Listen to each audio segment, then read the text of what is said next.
मित्रों, ये तो हम सभी जानते हैं कि मृत्यु लोक पर जन्म लेने वाला कोई भी प्राणी अमर नहीं होता, अर्थात उसे एक ना एक दिन मरना ही होता है। लेकिन क्या आप जानते हैं कि मरने के बाद आत्मा का क्या होता है, या मृत्यु के 24 घंटे के बाद आत्मा अपने घर वापस क्यों आती है और वह कितने दिनों तक अपने घर में रहती है? अगर नहीं जानते तो मैं आपको बता दूं कि इन सभी सवालों का जवाब गरुड़ पुराण में विस्तार से बताया गया, और आज की इस वीडियो में हम आपको यही बताने जा रहे हैं। नमस्कार मित्रों, द डिवाइन टेल्स पर आपका एक बार फिर से स्वागत है। मित्रों, गरुड़ पुराण में बताया गया है कि जब किसी की मृत्यु हो जाती है तो यमराज के दूत उसकी आत्मा को अपने साथ यमलोक ले जाते हैं, जहां उसके पुण्य और पाप कर्म का लेखा जोखा किया जाता है, और फिर 24 घंटे के अंदर यमदूत उस प्राणी की आत्मा को वापस उसके घर छोड़ जाते हैं। यमदूत के द्वारा वापस छोड़ जाने के बाद मृतक की आत्मा अपने परिजनों के बीच ही भटकती रहती है और अपने परिजनों को पुकारती रहती है, लेकिन उसकी आवाज को कोई नहीं सुनता। यह देख मृतक की आत्मा बेचैन हो जाती है और जोर जोर से चिल्लाने लगती है, तब भी उसकी आवाज को कोई नहीं सुनता।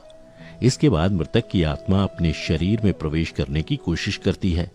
लेकिन यमदूत के पाश में बंधे होने के कारण वह मृत शरीर में प्रवेश नहीं कर पाती है। इसके अलावा गरुड़ पुराण में बताया गया है कि किसी की मृत्यु हो जाने पर जब उसके परिजन रोते बिलखते हैं तो यह देख मृत आत्मा दुखी हो जाती है और वह भी रोने लगती है, लेकिन वह कुछ कर नहीं पाती और लाचार होकर अपने जीवन काल में किए गए कर्मों को याद करके दुखी हो जाती है। गरुड़ पुराण की माने तो जब यमदूत मृतक की आत्मा को उसके परिजनों के बीच छोड़ जाते हैं तो उसके बाद उस आत्मा में इतना बल नहीं रहता कि वह यमलोक की यात्रा तय कर सके।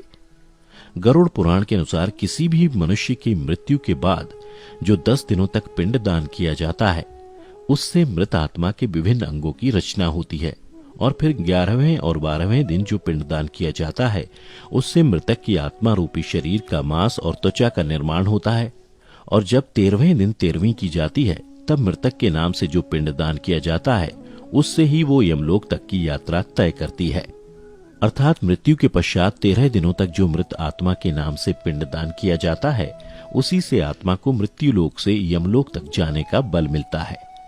मित्रों, इसीलिए गरुड़ पुराण में बताया गया है कि जब किसी मनुष्य की मृत्यु हो जाती है तो उसकी आत्मा 13 दिनों तक अपने परिजनों के बीच भटकती रहती है, और इसके बाद मृतक की आत्मा मृत्यु लोक से यमलोक के सफर पर निकल पड़ती है, जिसे पूरा करने में उसे 1 साल यानी 12 महीने का वक्त लगता है। मान्यता के अनुसार 13 दिनों तक किया गया पिंडदान इस 1 वर्ष मृतक की आत्मा के लिए भोजन के समान होता है। मित्रों, अब आपके मन में सवाल उठ रहा होगा कि अगर किसी मृत आत्मा के निमित्त पिंडदान नहीं किया गया तो क्या होगा? तो मैं आपको बता दूं कि इसका भी वर्णन गरुड़ पुराण में विस्तार से किया गया है,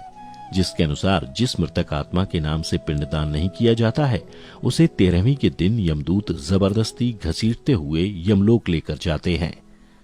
जिससे मृत आत्मा को यात्रा के दौरान काफी कष्ट उठाना पड़ता है। इसलिए हिंदू धर्म में हर मृतक आत्मा के निमित्त 13 दिनों तक पिंडदान किया जाना आवश्यक बताया गया है। इन सब के अलावा गरुड़ पुराण में यह भी बताया गया है कि 13वीं के दिन मृतक के निमित्त परिजनों के द्वारा किया जाने वाला भोज कर्ज लेकर किया जाए तो मृत आत्मा को शांति नहीं मिलती।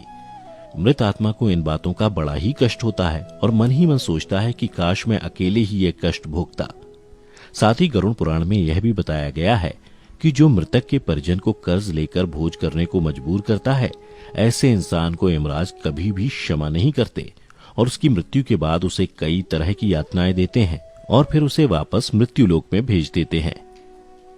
साथ ही गरुड़ पुराण में यह भी बताया गया है कि जो मनुष्य जीवित रहते पुण्य कर्म करता है उसे यमदूत मृत्यु के 13 दिनों बाद अपने साथ यमलोक ले जाते हैं, और ऐसी आत्मा को मृत्यु लोक से यमलोक तक जाने वाले मार्ग में किसी भी तरह का कष्ट नहीं झेलना पड़ता। वहीं जो मनुष्य अपने जीवन काल में बुरे कर्म करता है उसे यमदूत पूरे रास्ते कई तरह की यातनाएं देते हैं, जिससे वह थर थर कांपने लगता है और यमदूतों से बार बार क्षमा मांगता है, लेकिन यमदूत उसे क्षमा नहीं करते। इसके बाद जब पुण्य आत्मा यमलोक पहुंचती है तो यमराज उसे स्वर्गलोक भेज देते हैं, जबकि पापी आत्मा को उसके द्वारा किए गए बुरे कर्मों की सजा भुगतने के लिए नरक भेजते हैं, और सजा पूर्ण होने के बाद वापस ऐसी आत्मा को निम्न योनि में वापस मृत्युलोक भेज देते हैं। तो मित्रों, उम्मीद करता हूं कि आपको समझ में आ गया होगा कि आखिर मृत्यु के 24 घंटे बाद आत्मा अपने घर वापस क्यों आती है। अगर समझ आया हो तो वीडियो को ज्यादा से ज्यादा लाइक और शेयर करें। साथ ही ऐसी ही आध्यात्मिक जानकारी के लिए हमारे चैनल द डिवाइन टेल्स को अभी सब्सक्राइब करें और फेसबुक पर देखने वाले लाइक करें हमारा Facebook page the divine tales Hindi. फिलहाल आज के लिए बस इतना ही। इजाजत दें। आपका बहुत बहुत शुक्रिया।